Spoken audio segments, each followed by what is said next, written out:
Hi everyone, welcome to another video. In this video we're going to be discussing SIADH.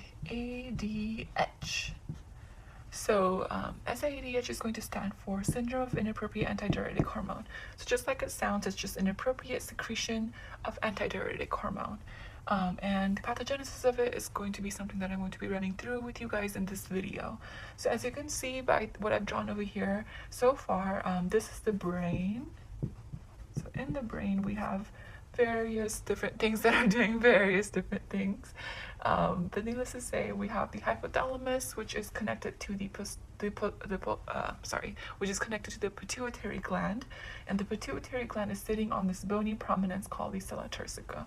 So we have the hypothalamus that is going to send axons down into the posterior pituitary and the anterior pituitary to cause release of various different hormones.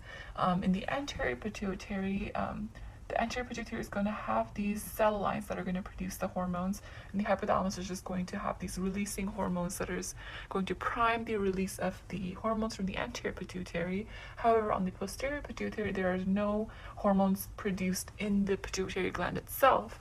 The hormones are produced in the hypothalamus for the posterior pituitary, and then the neurophysins, which are the chaperone proteins, are going to help the hypothalamus axons just basically send the signal down into the posterior pituitary, and then they're going to be secreted from the posterior pituitary into the systemic circulation. So once again, just to repeat that, the anterior pituitary is going to synthesize its own hormones, and it's going to get releasing hormones from the hypothalamus to prime the release of those hormones produced by the anterior pituitary gland itself. But the posterior pituitary is going to get just axonal projections from the hypothalamus. The posterior pituitary is not going to synthesize those hormones itself, but just get those axonal projections from the cells that are synthesizing those hormones in the hypothalamus themselves. More specifically, in the hypothalamus, there are going to be two different cell types. So we have, I'm just going to draw that a little bit bigger over here. So within the hypothalamus, we have the preoptic nuclei, and then we have the paraventricular nuclei.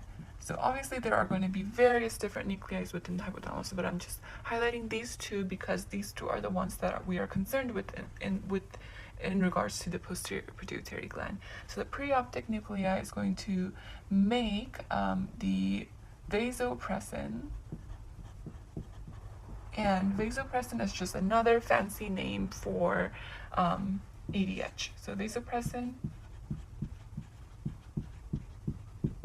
equals ADH. And then we have the paraventricular nuclei, which is going to make oxytocin. The way I remember that is just to think preoptic. You would think optic, perioptic is going to be related or somehow secreting oxytocin, because they both have O's, but it's actually not.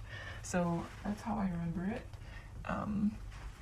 Alright, so basically these nuclei are going to synthesize vasopressin and oxytocin respectively, and then send axonal projections down into the posterior pituitary with the help of neurophysins, and then secrete these various hormones into circulation.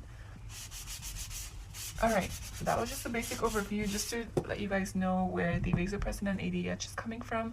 So like we said, the the preoptic nuclei is going to be the one synthesizing the vasopressin within the hypothalamus, and then sending axonal projections down to the posterior pituitary gland.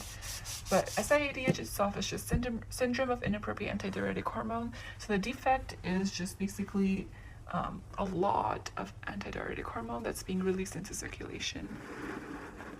And what's going to happen if you have a lot of antidiuretic hormone? You are not going to diurese, meaning you are not going to send out water into the urine. You have a lot of free water retention. Syndrome of antidiuretic hormone cause is going to be, so like I said, what is this thing? What is SIADH? Basically too much ADH. So basically anything that causes too much ADH is going to cause this SIADH syndrome. syndrome of inappropriate antidiuretic hormone. So what is going to cause too much antidiuretic hormone production? So in answering that question, you would realize there are various different things. Just basic CNS trauma that is causing over production and over secretion of this hormone could be it. A very, very common cause is going to be a paraneoplastic syndrome. A paraneoplastic syndrome of, can you guys guess the tumor that I'm about to speak about right now? If you guessed lung, you're correct. The paraneoplastic syndrome of small cell carcinoma of the lungs. It's very common. And then we've got another cause is going to be just pulmonary illness, such as COPD, that I'm not going to write down. And lastly, a drug called cyclophosphamide, which is an immune suppressant chemotherapy agent, can also precipitate SIADH. So that's what we have so far. So with regards to ADH, you have too much antidiuretic hormone, meaning too much free water retention. So if you have a lot of free water retention, that means that your serum osmolality, what is going to happen to your serum osmolality? Your serum osmolality is going to decrease significantly because it's all going to be diluted by that free water. Another thing that's going to happen is going to be your urine osmolarity. Urine osmolality is going to also, can you guys guess? Urine osmolality is going to increase because antidiuretic hormone, you're not going to diurese, meaning you're going to concentrate your urine. You're not going to let any free water out of your circulation because your antidiuretic hormone is telling you, do not let water out. So urine osmolality increases, serum osmolality decreases, and what else happens? You get hyponatremia because if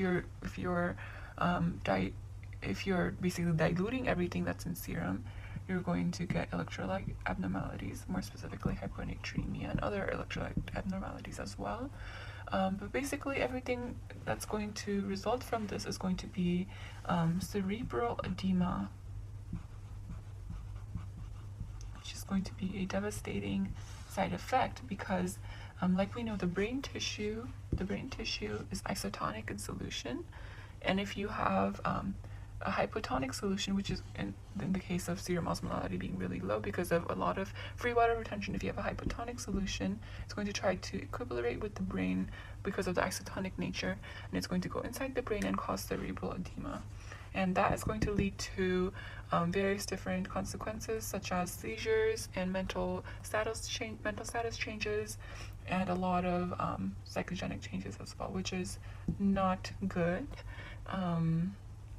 Yep, so I think that's all I have for SIADH. Thanks for listening along.